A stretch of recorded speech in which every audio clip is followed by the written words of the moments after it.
Praise the lord. దేవుని నామానికి మహిమ కలుగును గాక. ఈరోజు మనం నేర్చుకోవాల్సిన పాఠం అతిగా ఆలోచించడం.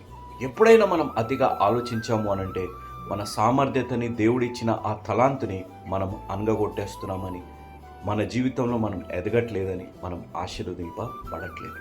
ఈ అతిగా ఆలోచించడం ఏ విధంగా ఉంటుందంటే, నన్ను ఎవరు ప్రేమించట్లేదు, అయ్యో దేవుడు నా నుంచి దూరం అయిపోయారేమో, నన్ను ఎవరు నాకు విలువ ఇవ్వట్లేదు, నేను ఇది చెయ్యలేను, ఇది జరగదు, ఇది కాదు అనే విధమైన అతిగా ఆలోచించడాన్ని బట్టి మన జీవితాల్లో మనం ముందుకు వెళ్ళలేకపోతున్నాం అనేది గ్రహించాలి. మంచి చేయాలి అంటే దేవుడు యందు ప్రార్థించండి, ముందుకు వెళ్ళండి. దాని రిజల్ట్ ఏ విధంగా ఉంటుంది, దేవుడు మహిమ పొందుకుంటున్నారా, మనిషి మహిమ పొందుకుంటున్నారా, నేను చేసే ఈ మంచిని బట్టి ఎవరికైనా నష్టం కలిగే పరిస్థితులు ఉన్నాయా అనేది ఆలోచన. చెడు చేసే ముందు ఏం ఆలోచించకండి, అది నిరాకరించండి, ఆ పని చేయకండి. నీ విలువలకి, నీ విశ్వాసానికి, నీ ఆత్మసాక్ష్యానికి, అతి ముఖ్యంగా తల్లిదండ్రులకి, దేవుడికి వ్యతిరేకంగా ఉన్న ఏ పని గురించి కూడా అతిగా ఆలోచించకండి, ఆపేయండి, చేయకండి.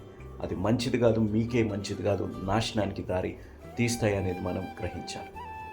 ఏలియా ప్రవక్త ఎక్కువగా ఆలోచించారు, అయ్యో నేను తప్ప ఎవరు లేరే అనే విధంగా. దేవుడు అన్నమాట, నువ్వే కాదు ఏలియా, ఇంకా 7,000 మంది ఉన్నారు నా యందు విశ్వాసం కలిగిన వారు. కాబట్టి ఏలియా గారికి హాని కాకుండా ఏలియా గారిని ధైర్యపరిచిన దేవుడు నిన్ను కూడా ధైర్యపరిచి, నీలో ఉన్న సామర్థ్యత, నీలో ఉన్న ఆ తలాంతుతోని దేవుడు ఇంకా మహిమ పొందుకునే విధంగా దేవుడు నిన్ను దీవించి ఆశీర్వదించును.